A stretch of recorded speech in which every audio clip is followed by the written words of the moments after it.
The unquiet mind, the continuous loop of internal dialogue, the highs, the lows, always misunderstood, years of expectation, years of pain. I've lost everything. My money, my friends, my soul. Finally, I've found my purpose. I've found my passion. It's not if you win or lose the game. It's if you can survive. My dad was a linebacker and quarterback at Michigan State, so I always looked up to him and always loved to get in there and get my nose dirty a little bit with the guys with ice hockey and football. And, you know, it was just always a passion of mine to go out there and bang some heads. Dad had a helmet that was signed by the Detroit Lions. Greg loved to just put it on with a ball, and he would much rather play with something having to do with sports than toys. I can remember Diane's father throwing him a puffball, you know, quilted ball, and he could blast that thing with a plastic bat, and he'd be all upset if he didn't hit it. He just had to do it right. It had to be a perfect way to do it. Everything was perfect for Greg Montgomery. He pitched and played linebacker in high school. But everything changed when he cracked a vertebra while hitting a blocking sled. I was advised not to play contact sports ever again, which was just kind of devastating at the time, you know, being a 16-year-old kid and loving to go out there and play ball with everybody. Because of his injury, Montgomery couldn't play linebacker anymore. He became a punter by default. Greg always wanted to be the linebacker. He didn't want to be just a punter. He carried that stigma with him that he was just a punter. I was pissed because I couldn't actually get out there and play with my teammates. At that age, I really didn't see the light at the end of the tunnel. I thought it was just kind of a dead end. Instead, it was a beginning. Like his father, he went to Michigan State. But Montgomery wasn't just a punter. He set Big Ten records, became an All-American, and in 1988 was drafted by the Houston Oilers.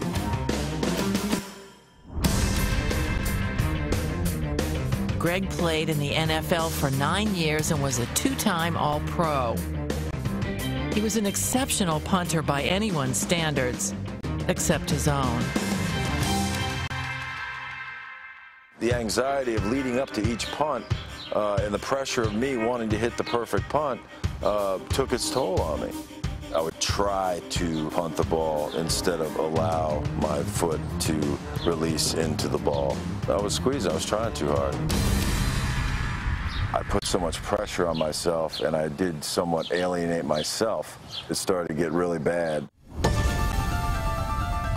His punt soared to spectacular heights, then crashed. So did Greg. The reason was more than crippling self-doubt. He was mentally ill. In the extreme forms, you hallucinate and are delusional, and by which I mean you see things, you hear things that aren't there. You believe things that are simply completely unreal, that there are people after you or that you're the Messiah, or, you know, so you're completely out of touch with reality. Dr. Kay Jamison has dealt with depression for most of her life. After surviving a suicide attempt, she became a writer and one of the foremost experts on the causes and treatment of mental illness. I think certainly until I got mentally ill when I was 17, it never occurred to me that there was such a thing really as suicide, or that there was anything that I couldn't trust my mind. You assume that your brain is going to function tomorrow as it does today. I think one of the things that severe mental illness does is it robs you of that security. Your mind is your friend, and you know, you spend more time with yourself inside your head than you do with anybody else. And so if that turns on you, it is a particularly dreadful sort of thing, and you don't know what to trust, what not to trust. When you get depressed, any sense of your ability to do things well sort of evaporates. I mean, I was done. I just lost my drive. It was starting to get tough for me between my ears as well, with a little bit of depression and getting down that I can't perform the way I want to do, even though I was first, second in the league the last 3 years of my career. I just didn't feel I could go out there and execute like I wanted to, so that's why I quit. As it turned out, Greg's playing days weren't over, and the battle with his demons was just beginning. Up next, part 2 of the Greg Montgomery story. There's this sense of complete despair and hopelessness. You don't see that there's anything out there except for the worst possible thing.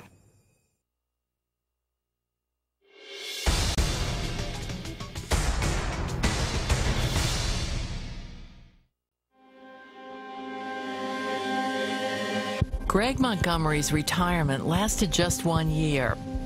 He signed with the Ravens in 1996. He was injury-free and full of optimism.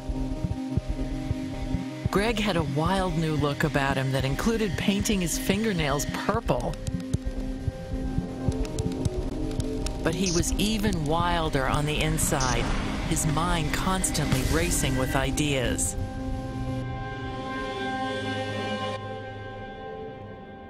We were on the phone, and Greg was telling us about all these things he was going to do. I was working on a fashion magazine. He was talking about a book. I was working on an electronic music festival. About a film that he was going to do. Them hearing that for the first time, it was probably threw up some red flags. And it was a roller coaster ride.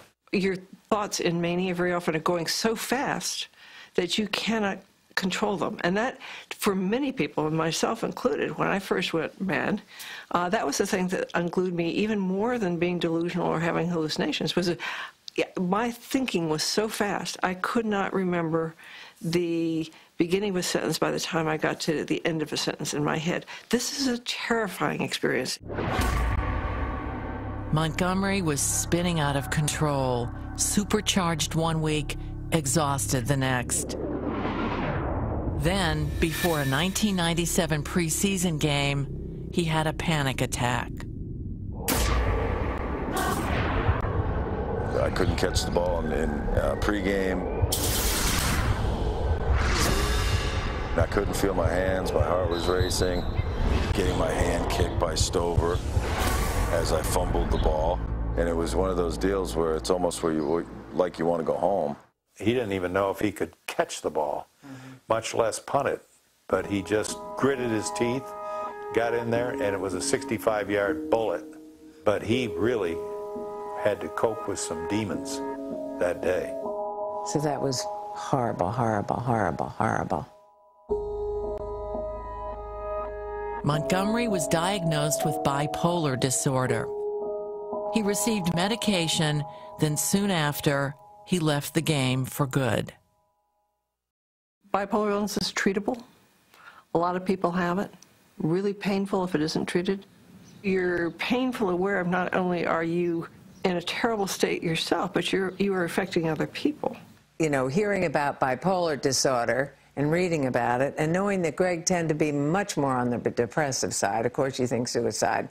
And that was our prime concern. Back then, when I didn't know what it was, it got a little scary for a minute. That's where my journey began, figuring out exactly how to peel my onion and how to figure out who I am as a man and figure out the best way to navigate this gauntlet, man. After retiring, Greg focused on the perfect punt again.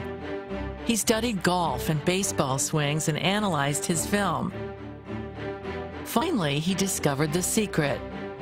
The key is his innovative set and pull technique and a willingness to trust it. He became a punting consultant, and his first student was a struggling young punter named Donnie Jones. Ready? Stick it. Pull. A little less effort. Just kind of let it go. Before working with Montgomery, Jones was fighting to make the team at LSU. Now he's one of the NFL's best and the first since Sammy Baugh to average 50 yards per punt in a season. Now, when you come through one more time, I want you to come through and roll off that right side and get up through it. There you go. That's it.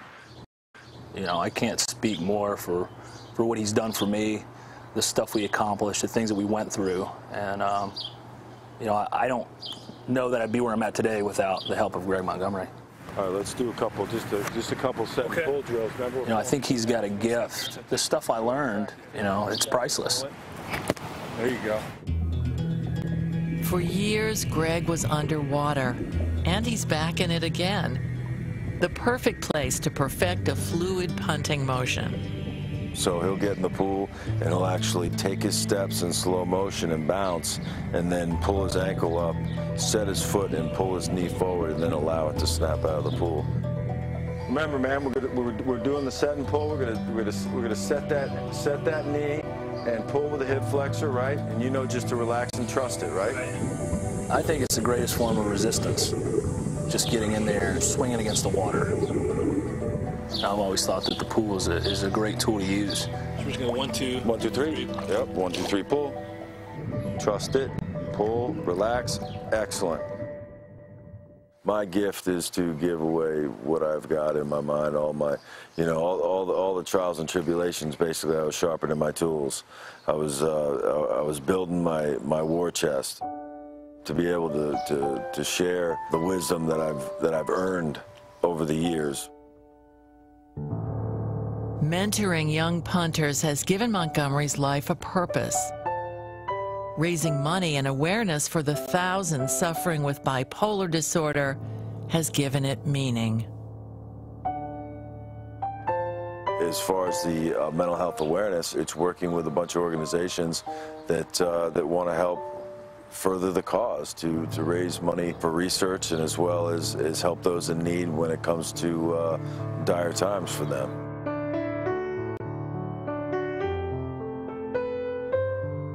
You know what? I learned that I could move mountains. I learned that I could overcome some obstacles that a lot of people probably couldn't have. I mean, I learned that I could do it. I learned that I was enough, and I also learned that I'll never stop growing. Ones that do suffer from bipolar disorder have somewhere where they can go to who's been there. He's able to share his story with others and to be able to help them. I think what Greg went through is extraordinary, and it's extraordinary because it's literally played out on a public field. It's how you deal with it, and it's the cards you're dealt and how you play them. And he obviously has played them with grace and with learning, and has made the assumption that you're going to have to continue learning. And I think that's the best possible thing that comes out of it. Well, we are extremely proud of him, and I mean, the guy has just, you know, he never ceases to amaze us. Greg has been in the woods for some time, going from tree to tree, and finally getting to a clearing. He's found his niche right now. In order to go to heaven, you got to go to hell. I've already put my hand on the stove enough, man. I'm done with that. I'm long enough in the tooth where I understand my limitations, what makes me tick. What I was looking for all those years, I had it the whole time. And I'm never letting it go again.